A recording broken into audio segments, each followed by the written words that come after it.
Good morning, and welcome to the Unitarian Universalist Society. We're grateful to gather on this beautiful morning, both in person and online, for a time of inspiration, reflection, and connection. Whether you join us today with joy in your heart, weighted with burdens, or searching for meaningful connections, we are glad that you are here. I'm the Reverend Diana Smith, the minister of the Unitarian Universalist Society. My pronouns are she and her.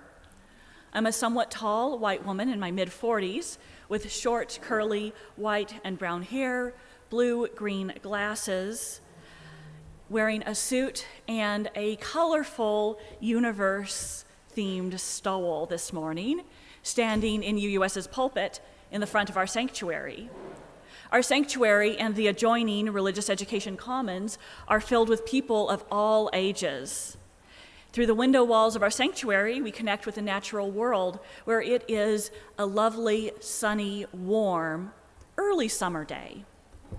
As we gather, we give thanks for this land and all who have cared for it over the centuries, particularly the Kickapoo, the Iowa, the Sauk, and the Meskwaki, and the Oceti-Sakowin nations.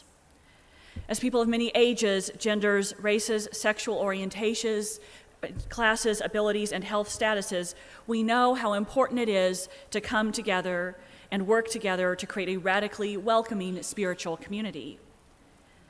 As Unitarian Universalists, our faith expresses our core value of love through how we agree to be together and to support each other. We're guided by the shared principles, sources, and values of our living religious tradition. And this morning, as we celebrate new members, Juneteenth, and love as a theological core of our religious tradition, we celebrate the inherent worth and dignity of every person and how we can create beloved community. If you're newer to our congregation, we invite you to learn more about us after the service. For those who are here in person, you can talk to a greeter in the atrium, and if you're online, we invite you to fill out the visitor form and the YouTube show notes that will let us connect with you. And now our call to worship is a Father's Day prayer by Amy Jones.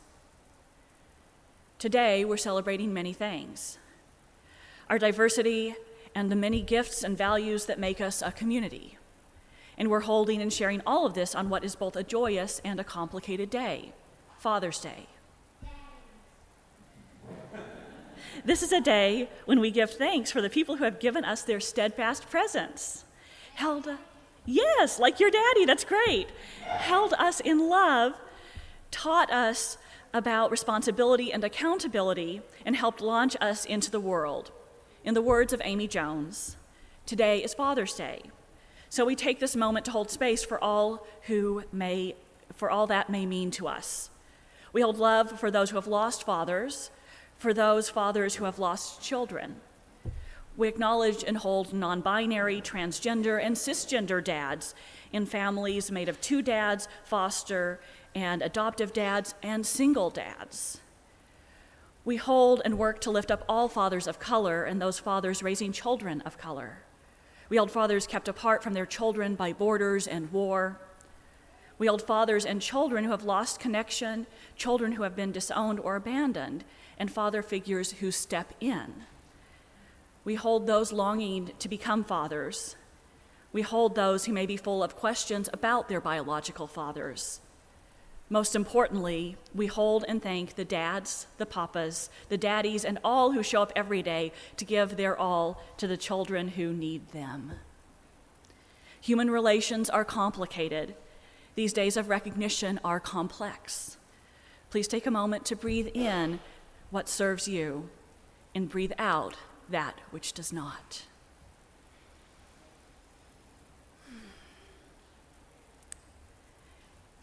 And now let's join our voices in song. We'll be singing We Give Thanks.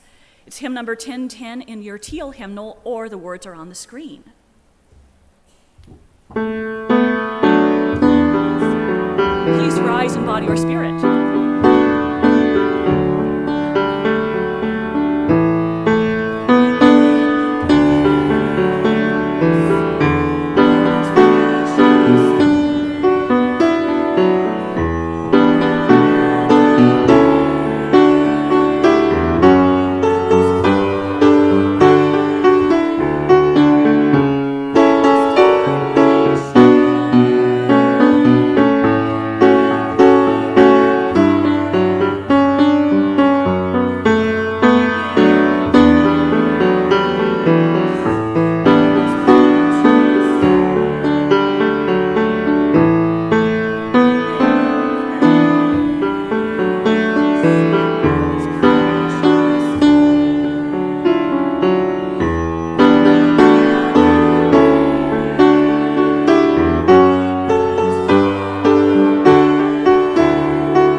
Good morning. My name is Quanda Hood, and I'm in front of the sanctuary this morning wearing a purple shirt, black pants, and today I happen to have purple hair and purple glasses. If you haven't already guessed, I like the color purple. I stand before you today missing my father who passed away, but always having him in my heart. And to all the parental units out there that are celebrating some form of being a dad today, we thank you and we appreciate you. And I'm full of pride. As a Unitarian Universalist, we light a flame within a chalice as a symbol of sanctuary and safety, to unite us in our worship and to remind us of our ongoing search for the light of truth. Please join me in saying our chalice lighting words as Kepler helps us light our chalice this morning.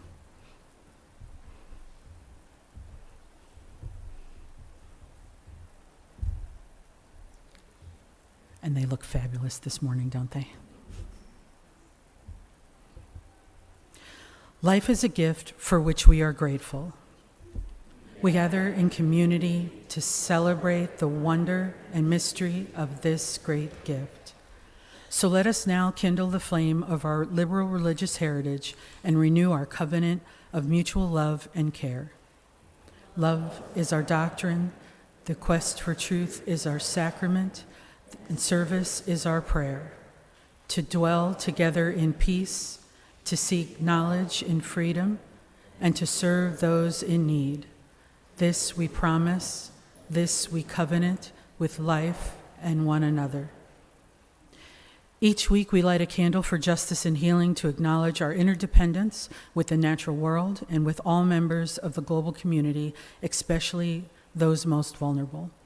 We light this candle so that we may not be numb to injustice and trauma, but rather find strength, courage, and love as we work in solidarity with others for liberation, justice, and healing. Together we create resilience and hope. Today, as we light this candle, we are particularly mindful of Pride Month and all the wonderful things that go with it, as well as the recent Supreme Court ruling that for now has stayed some very restrictive legislation. We hope that continues, but don't forget that there's still work to do. As I light this candle, let's hold a time of silence to listen to our hearts and bodies, or perhaps lift up prayers.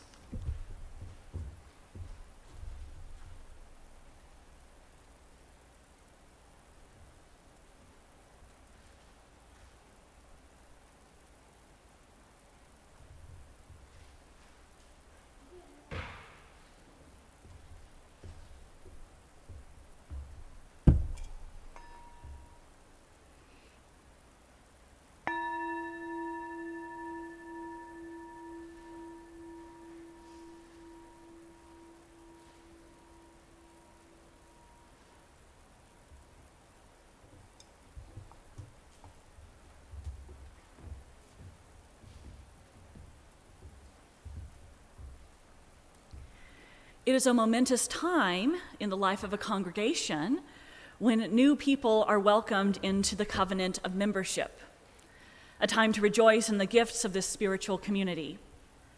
Today, Victoria Hewitt, who is our membership coordinator, and Jeff Wahlberg, president of the Board of Trustees, will join me in leading this new member covenanting ceremony. Victoria and Jeff, would you please start to make your way up here? Unitarian Universalism is a non-creedal faith. No one needs to assent to a statement of belief in order to find membership with us. Instead, it is our covenants that bind us together. As a covenantal religious community, we're defined by a shared set of values and ways of being that we choose to affirm and promote, which includes supporting one another along our diverse spiritual journeys. You could say that being defined by covenant means that Unitarian Universalist congregations are defined by love and the ways that we're always seeking to live love more fully into the world. That's because covenants are a way of saying how we want to be in relationship with one another. They're a way of saying to whom and for what we want to be accountable, how we want to be with one another, and often some of the fundamental principles for our actions. They can also tell us about what we aspire to be together. Our covenants and what we covenant for fundamentally define us as Unitarian Universalists. They give us the space to engage in our spiritual work that defines this as a faith community, a congregation, a church, if you will. And so, this is a momentous occasion because it gives each of us the opportunity to renew our own commitments to living the covenant to the fullest and best that we can. Victoria? Good morning. Each of the people we are celebrating this morning have taken the time and care to learn about Unitarian Universalism and this congregation. They have attended sessions to learn the history and values of Unitarian Universalism. They have learned some about our history here in the Iowa City area and about the variety of groups and opportunities we offer. And they have attended a Pathways to Membership orientation and selected activities that were meaningful for each of them to learn about and engage with UUS. They've also heard the importance of supporting our congregation with their time, energy, and financial resources. Each person has affirmed our values and our principles and said yes to the call of our mission to serve one another and the world.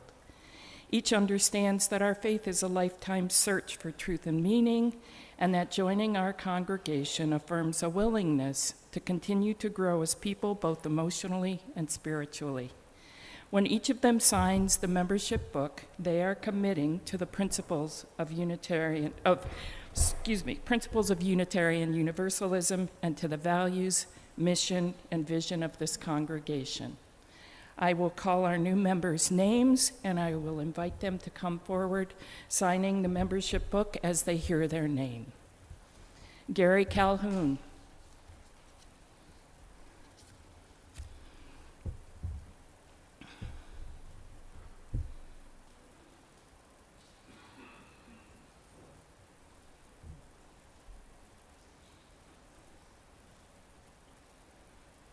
Norm Bach and Tina McCoy.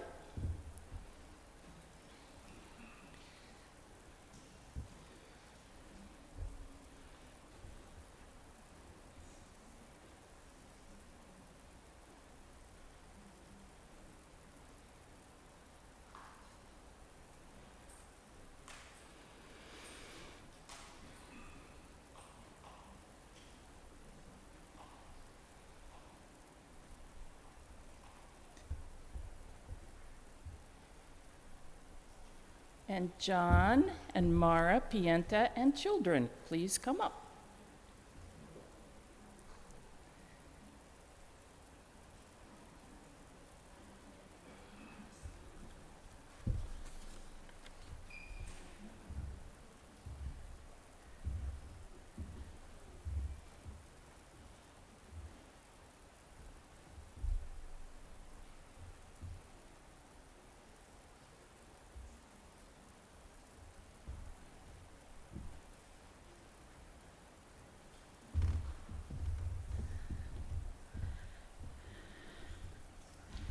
New members, may this be your religious and spiritual home, and may you be woven into the intricate fabric that is this community's life together.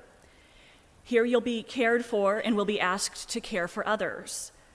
We welcome your presence among us and ask that you join us in the life and mission of this congregation. In the presence of those gathered with us in person and online, I now ask you to state your intentions. Will you travel together with us in a covenant of mutual care and love, help us be a welcoming and inclusive community, and share in the joys and responsibilities of membership? If so, please say, "We will." And will each one of you join us joyfully and as fully as you're able in our shared ministry of serving others as we seek to be a welcoming and spiritually diverse home, a place where we act on our values to honor the earth, advocate for racial and social justice, foster deep connections, and embrace the ongoing quest for meaning? If so, please say, "We will."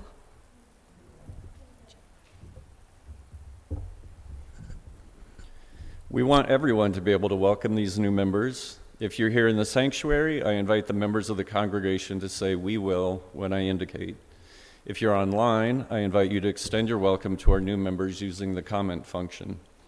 So now, will you, ongoing members, joyfully welcome these persons into our congregation, invite them into our shared ministries, be open to their unique gifts and wisdom, and covenant to travel with them and each other in friendship, respect, and love? Members of the congregation, please say "we will." We will. Do you renew your promise to travel together with one another in a covenant of mutual care and love to help us be a welcoming and inclusive community and to participate in our shared service to one another and the world as fully as you are able? If so, please say "we do."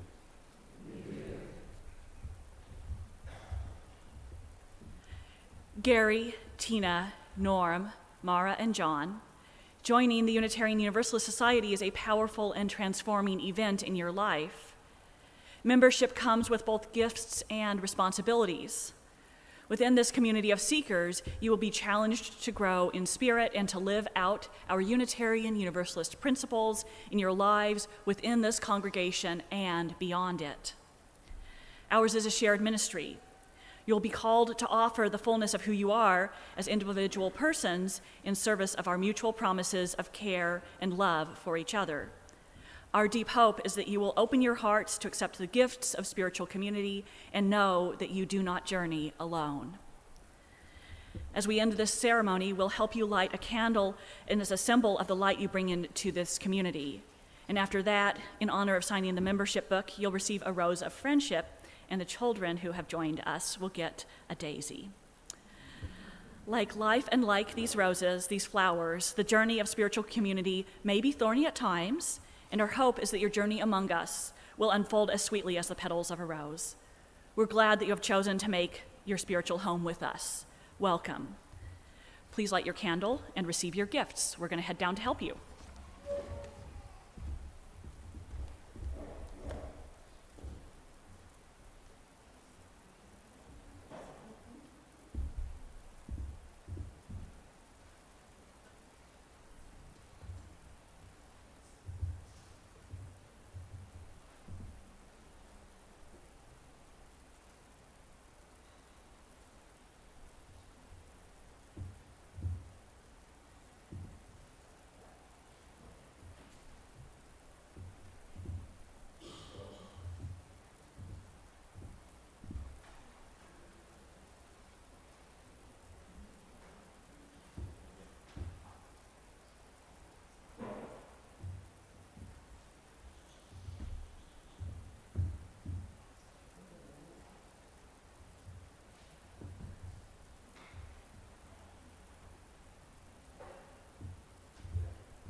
Now is the time in our service where children, youth, and teachers head to religious education.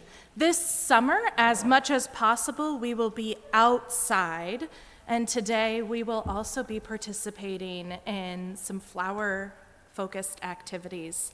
So if Maria can come forward to light our chalice and our lantern, and any of the children, youth, or teachers who would like to join us can come forward. We will go together as Kendra leads us in our lantern ritual song.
This weekend and this coming week, we've been and are celebrating Juneteenth, a holiday that has its roots in the American Civil War. On September 22nd, 1862, President Abraham Lincoln issued the preliminary Emancipation Proclamation. Under his wartime authority as Commander-in-Chief, he ordered that as of January 1st, 1863, quote, all persons held as slaves within any state or designated part of a state, the people whereof shall be in rebellion against the United States, shall be then henceforth and forever free, end quote. On January 1st, 1863, Lincoln signed the Emancipation Proclamation, declaring it to be a, quote, fit and necessary war measure, end quote. On New Year's Day, the Emancipation Proclamation was signed, a cannon fired shots, church bells rang, and there were speakers at public observances throughout the North and Union-held areas of the South. January 1st, formerly known among enslaved people as Heartbreak Day, for the large slave auctions often held, would be known henceforth as a day of deliverance and jubilee. Some historians claim that it was only declared that the Emancipation Proclamation only declared slaves free in areas where Lincoln lacked the power to free them. While the proclamation exempted border states as well as Tennessee and areas of Louisiana and Virginia occupied by federal troops, the U.S. Army occupied parts of North Carolina, South Carolina, Georgia, Florida, Alabama, Louisiana, Mississippi, Arkansas, and Virginia. Enslaved people in those areas immediately became free. In Union-held Beaufort, South Carolina, Colonel Thomas Wentworth Higginson presided over a ceremony where the proclamation was read publicly. After the reading, Higginson related, he waved the flag and there arose from among the freed slaves present an elderly male voice into which two women's voices instantly blended, singing, "My country, 'tis of thee, sweet land of liberty."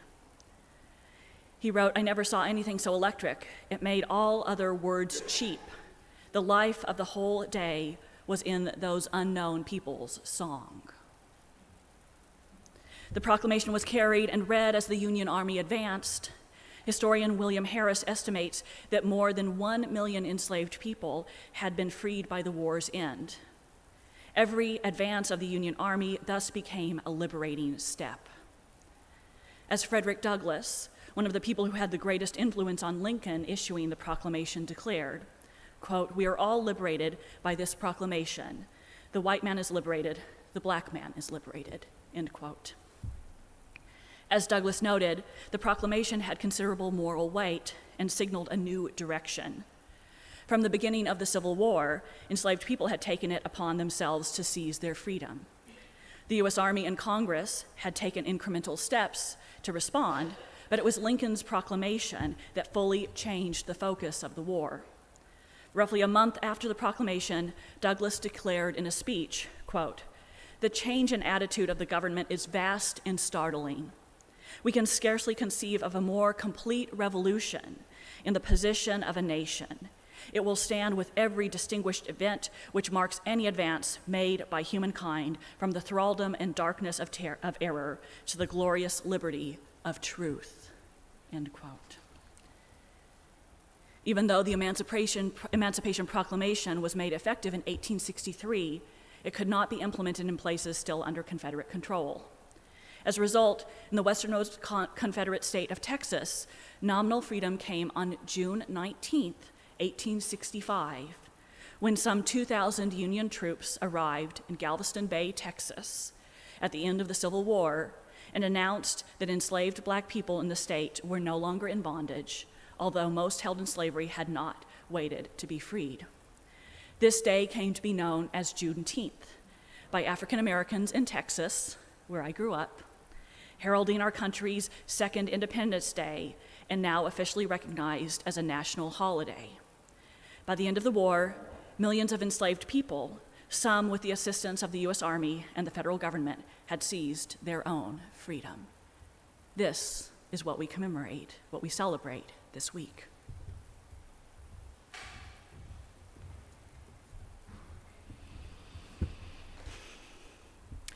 When day comes, we ask ourselves, where can we find light in this never-ending shade? The loss we carry, a sea we must wade. We brave the belly of the beast. We've learned that quiet isn't always peace, and the norms and notions of what just isn't always justice. And yet the dawn is ours before we knew it.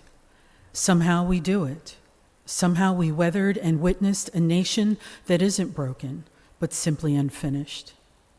We, the successors of a country and a time where a skinny black girl descended from slaves and raised by a single mother, can dream of becoming president, only to find herself reciting for one. And yes, we are far from polished, far from pristine, but that doesn't mean we aren't striving to form a union that is perfect.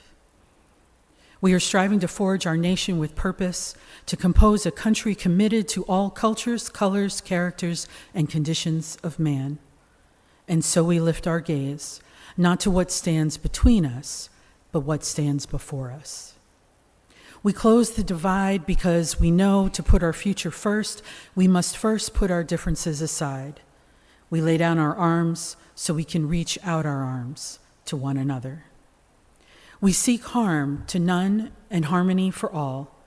Let the globe, if nothing else, say this is true, that even as we grieved, we knew, that even as we hurt, we hoped. That even as we tired, we tried, that will forever be tied together victorious, not because we will never again know defeat, but because we will never again sow division. Scripture tells us to envision that everyone shall sit under their own vine and fig tree, and no one shall make them afraid. If we're to live up to our own time, then victory won't lie in the blade, but in all the bridges we've made. That is the promise to Glade, the hill we climb. If we only dare, it's because being American is more than a pride we inherit. It is a past we step into and how we repair it. We've seen a force that would shatter our nation rather than share it, would destroy our country if it meant delaying democracy. But this effort very nearly succeeded. But while democracy can be periodically delayed, it can never be permanently defeated. In this truth, in this faith we trust, for while we have our eyes on the future, history has its eyes on us. This is the era of just redemption we feared at its inception. We did not feel prepared to be the heirs of such a terrifying hour, but within it we found the power, the author of a new chapter, to offer hope and laughter to ourselves, so that once we are asked, we could possibly prevail over catastrophe. Now we assert, how could catastrophe possibly prevail over us? We will not march backwards to what was, but move to what shall be, a country that is bruised but whole, benevolent but bold, fierce and free.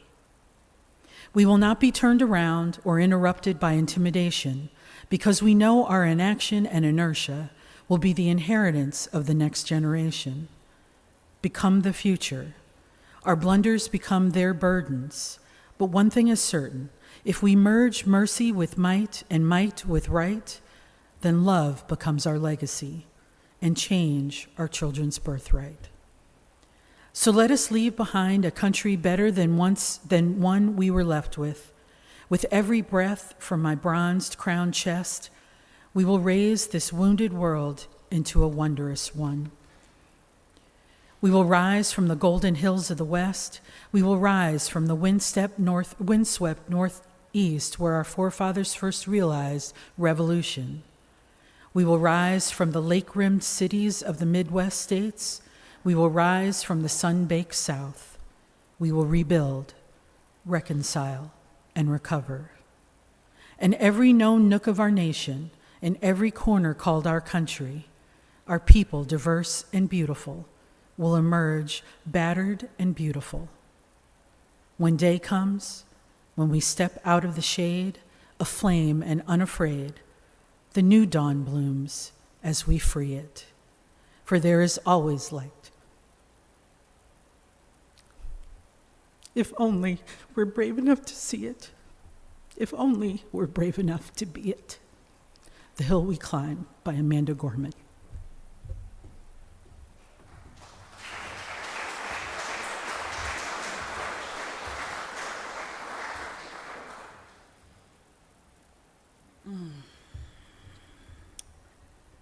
Those words stir me as much today as they did when I first heard them. I'm guessing they do for many of you too. Love becomes our legacy, if only we're brave enough to see it, if only we're brave enough to be it. The last few days, we've marked some important celebrations in Iowa City, and we'll continue to mark them over the coming days. We've celebrated Juneteenth with some early celebrations on Friday evening that will extend through this week, and we've been celebrating Pride.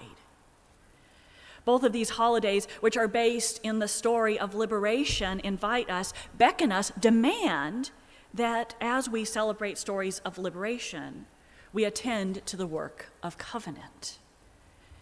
They ask us to notice how covenant and liberation are intertwined, how none of us is free until all of us are free, how the Black communities and the queer communities' ongoing quests for liberation both have important moments, important times that we must celebrate, and are ongoing, as is the work that each of us is called to do as part of each of these movements.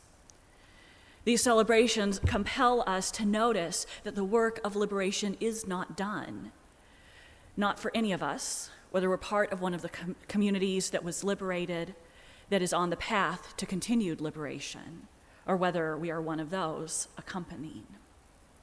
The struggle goes ever on as systems of oppression continue to operate, and those who want power continue to use them to pull people down, to create us versus them, to stir up fear and anger, to leverage power. And as systems of oppression continue to operate within each of us, telling us stories that divide, that dehumanize, that allow us to ignore the work that we each need to do, that tell us that it is okay to avoid the discomfort that doing the internal work of liberation requires. These systems of oppression, racism, homophobia, and transphobia are the ones I'm specifically talking about today, are things that all of us must continue to work to dismantle, and that all of us must continue to watch for, both within ourselves and in the wider world, even as we do the positive work of building beloved community, for they are also part of the joyful, positive work, even as they are uncomfortable, and even as we celebrate. Because it turns out that even though, whether we're Black or queer, or whether we're an accomplice or an ally, the work of dismantling systems of oppression, both within ourselves and the wider community, can be joyful. Truly, it is so. Hard and uncomfortable, yes, of course, but also joyful in and of itself, because it is so rich, so meaningful, because it invites us into deeper relationship with ourselves, with each other, and with love itself, with the ground of all being. And because it opens up more vibrant, life-giving space within us and within community. It opens up space for beloved community to be created, even as the work itself is part of creating beloved community. Isn't that something? For Juneteenth and for Pride, in addition to calling us to notice the ongoing work and the joy that is possible and even required to do that work, they also invite us to celebrate. These celebrations along the road, along the path of liberation, are crucial acts of liberation. They are part of, as well as a reflection of, the joy and community building that sustain us. And they invite us into deeper ways of finding covenant and noticing what covenant is calling us into. For, as we talked about and had the opportunity to practice earlier this morning in our new member ceremony, covenants are a way of saying how we want to be in relationship with one another. They're a way of saying to whom, for what we want to be accountable, how we want to be with one another, and often some of the fundamental principles of our actions. And they can tell us about what we aspire to be together. One of the covenants that we affirm and uphold of Unitarian Universalists is centering love. And so, as we celebrate Juneteenth and Pride, what covenants do you find yourself called into? What part of the work of liberation, of building beloved community, are you called to do? Not simply externally facing, but internally. What is the next piece of anti-racism, anti-oppression work that you need to do within yourself? And what will help you get there? Is it a class or a practice group? Is it getting proximate? Is it building the spiritual practices that allow you to sit in discomfort that's required to do the deep work of liberation?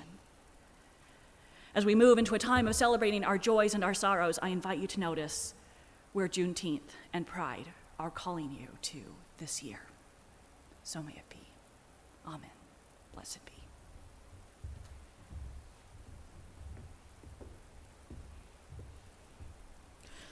Nurturing gratitude in how we understand and express interdependence is part of how we live into our Unitarian Universalist faith. As we enter into a time of meditation, contemplation, and prayer, we acknowledge the joys and sorrows of our congregation. We do this by dropping stones into a bowl of water, symbolically immersing our personal joys and sorrows into the flow of all life's joys and sorrows. The water surrounds and holds the stone, just as we are surrounded and held by the love and support of this congregation. If you're participating in our services elsewhere, you may wish to meditatively hold a stone, wash your hands, or meditate on an object near you. And now, if you're in the sanctuary and feel called to do so, please come forward, take a stone from the basket, and place your stone in the water as Kendra plays.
And now I invite you deeper into a time of meditation, contemplation, and prayer.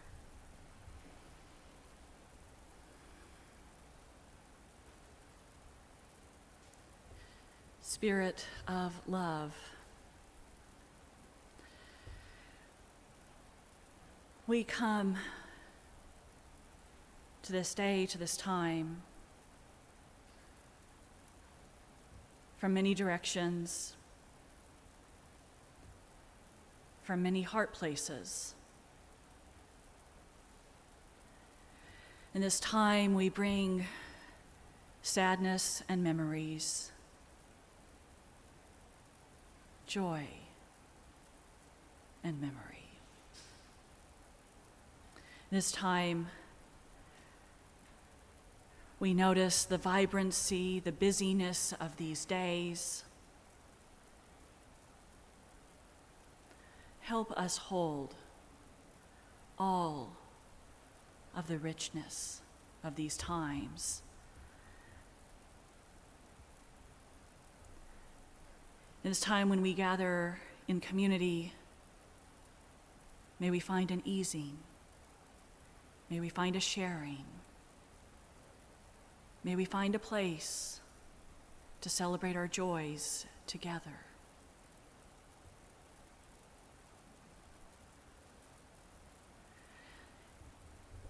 In this community and in this earth, may we release what we need to let go of, and may we find the new sustenance we need. Amen. Blessed be.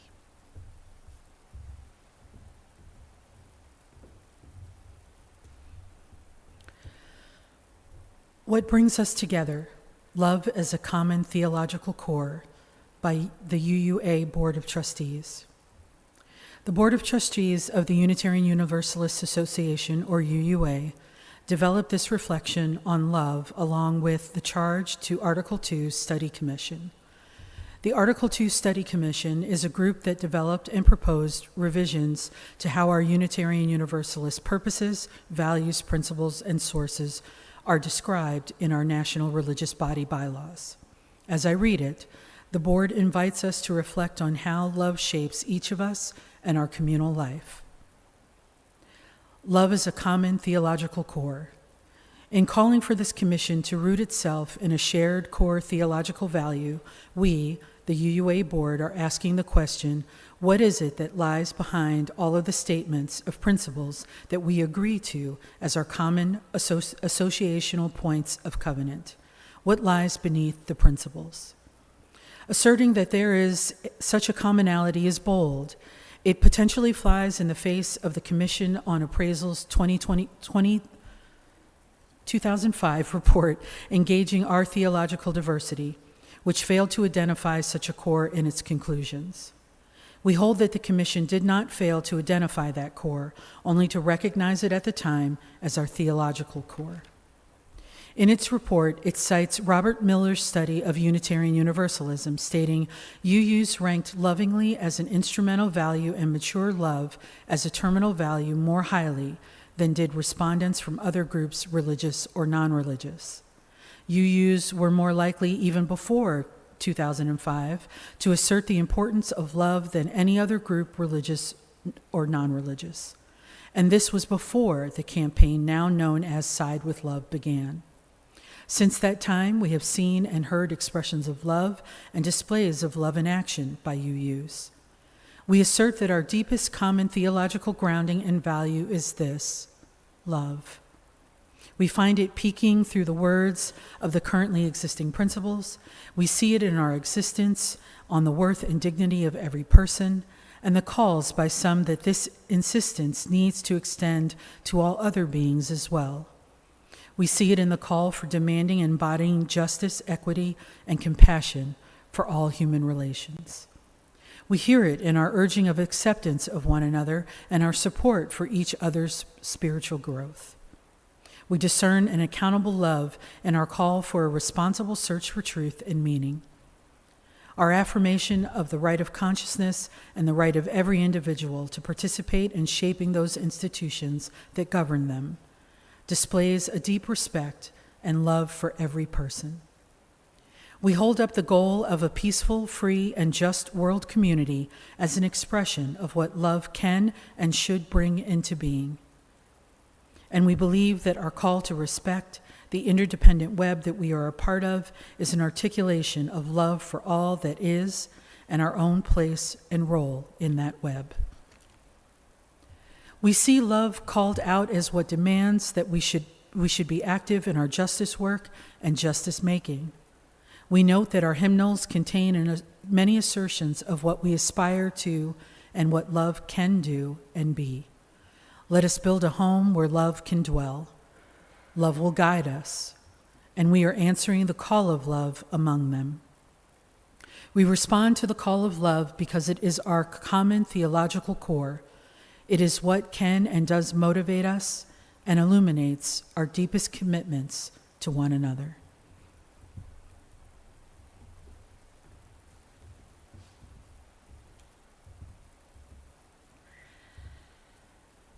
To partially quote again, love is our common theological core. It is what can and does motivate us.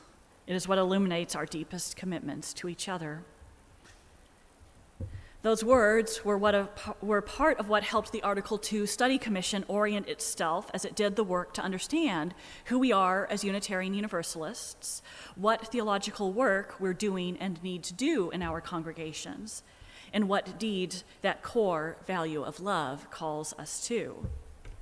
Over the past year and a half, many of you have heard me discuss the proposed changes to how Unitarian Universalism's purposes, values, principles, and sources are articulated in the bylaws of our national body, the UUA. A year ago, we were part of an initial vote at our National General Assembly of Congregations. That vote gave initial approval of the proposal and called this and other congregations into a year of study and reflection about the proposal. So we spent time this year in worship services and covenant groups exploring those proposed values, sources, and purposes, and noticing how they affect how we understand Unitarian Universalism and how it's calling us to engage with both our internal spiritual journeys and the wider world. And now, at the end of this week, during this year's National General Assembly, the proposed changes will go through a final vote. By the end, we will either adopt these changes to the Unitarian Universalist Association's bylaws, or we will leave the pre-existing language. Now, I'm not going to go through all those proposed changes again today. You can find them by following the link in the bibliography for today's worship service, and some of our delegates for this year's General Assembly will be in the conference room to discuss the proposal after today's worship service. There is that little flower graphic, and if it's still there, folks can show it. That's what I'm talking about. But instead, I want to spend a few minutes with you zooming out and going back to some of the reasons why our leaders developed this proposal, that one, as well as think with you about some of the questions it's been bringing up. Now, some folks have asked why the proposal moves from principles to values. As the commission that wrote the draft proposal studied and analyzed the current purposes and principles, what became clear is that we don't explicitly name the values that we share, and that our covenant does not have enough verbs. To quote them, shared values are what hold any organization together, and we often speak of our shared values without naming them, end quote. So let's name them. The Commission spent a lot of time asking Unitarian Universalists about the values that we share, and then synthesized them into that proposal, that one, which places love at the center, surrounded by justice, equity, transformation, pluralism, interdependence, and generosity. If the proposal is adopted, the principles we currently use will no longer be part of the UUA bylaws, but this does not mean that they'll go away. Rather, this congregation and others will likely continue to use them alongside the values, just as previous covenants and statements of commonly held beliefs are used within their historical context today. The proposal is designed to help us think about what it means to be a UU today, and with more verbs, to call us into more action. This is both individual and collective theological work, and that is to both individual and collective theological work, and to noticing and acting on what deeds that theological work calls us to do in the wider world. It also helps us address the common misperception that you can believe whatever you want if you're a Unitarian Universalist. Have y'all heard that? Yeah. For, as those of us who've been UU for a long time know, Unitarian Universalism, in its full sense, demands deep and rigorous work. It asks that we constantly practice noticing what the Spirit of life and love is calling us to, and that we transform our hearts, our minds, and our lives accordingly. It asks that we notice how our lives and the world are changing, and that we ask and act on how that is changing how we understand our individual and collective spiritual journeys. It asks that we stay in community, that we do the beautiful and life-giving yet sometimes challenging relational work that covenant calls us into, because we are, after all, a living religious tradition. And we are a religion where we believe what we must believe based on our values and our principles, based on where the value that we place on love is calling us. And that's not a weak, fluffy love, but rather a fierce love that knows that everyone holds inherent dignity and worthiness, that we're bound up in this journey together, and that each of our liberation depends on all of our liberation. And so while this religion is not simple, while it certainly isn't a religion where you can believe whatever you want, it is a deeply fulfilling and life-giving one. It's a religion where we can and do explore the complicated difference between having creeds, or statements that say that we believe one thing about God and what happens to us, and statements of purpose or values or principles upon which we act.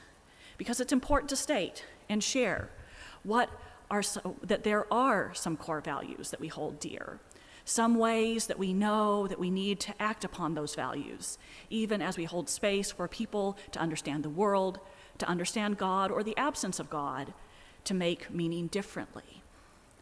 While we each have our own life stories and experiences of the world, and while these affect our spiritual journeys and how we make meaning, our values and what we do with them hold us together.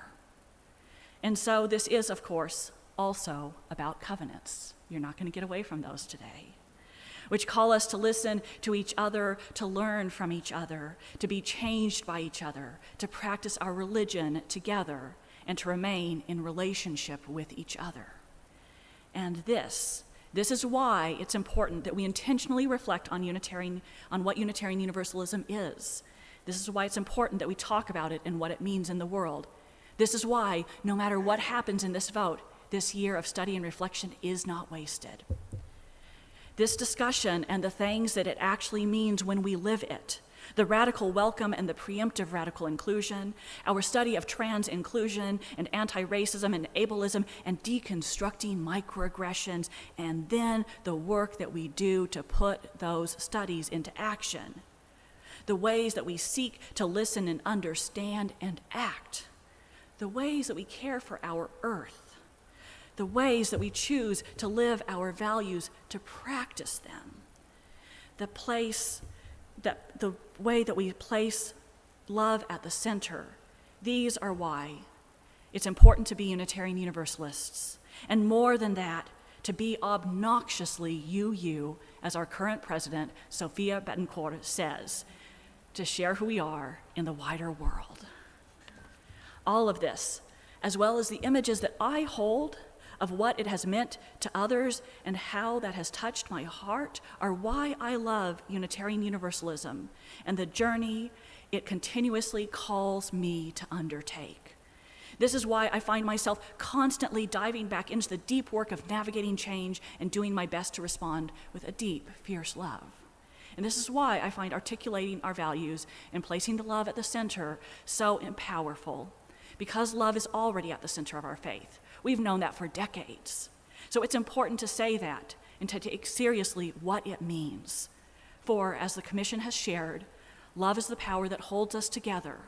We are accountable to one another for doing the work of living our shared values through the spiritual discipline of love. In other words, as we say each week, love is our doctrine, the quest for truth is our sacrament, and service is our prayer. It is in this solid ground that we build our covenant. So may it be today and all days. Blessed be. Amen.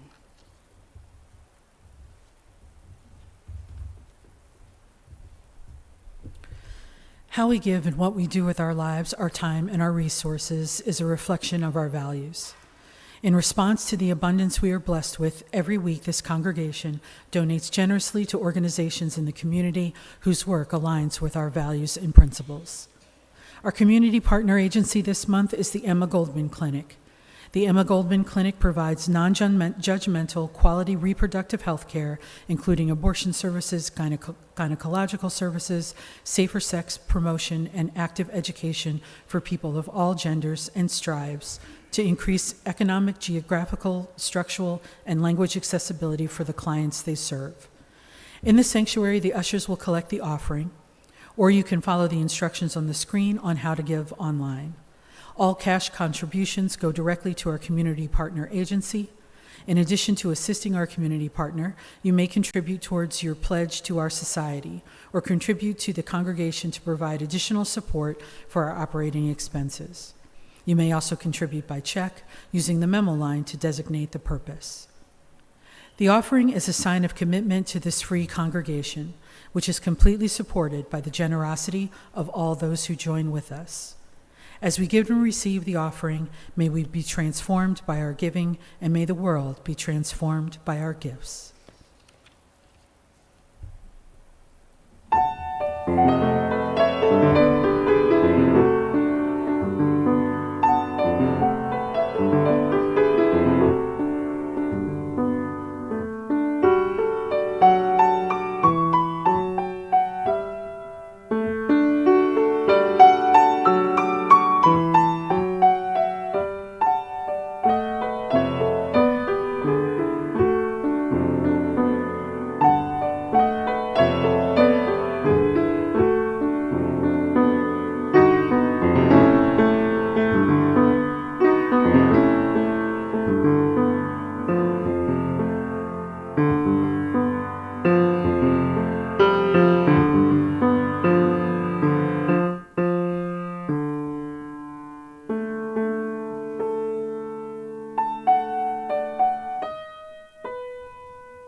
May what is shared today help us more fully affirm our interconnection and live into justice, love and justice. Immediately after the service, we gather in the fellowship hall and outside for conversation to welcome our new members. Starting at 11:15, some of our General Assembly delegates will be in the conference room to answer questions and discuss the proposed revisions to how our Unitarian Universalist purposes, values, principles, and sources are described in our national religious body bylaws. Then later this week, all are invited to a family-friendly potluck hosted by the Green Sanctuary team this Wednesday, June 19th. There will be a short program about the Juneteenth holiday and environmental justice after folks eat. More information is available in the fellowship hall. And now, to close our service today, we will sing Love Will Guide Us. Please rise in body and spirit as you are able.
Please join me in extinguishing the chalice. We extinguish this flame, but not the light of truth, the warmth of community, or the fire of commitment. All these we carry in our hearts and in our minds until we are together again.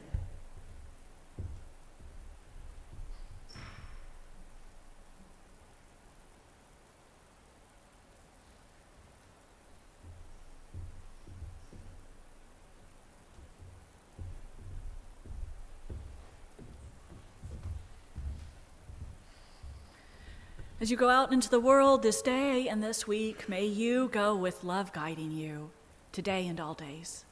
Go in peace, love, and justice, living love ever more fully and fiercely into this world. Amen. Blessed, blessed be.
you.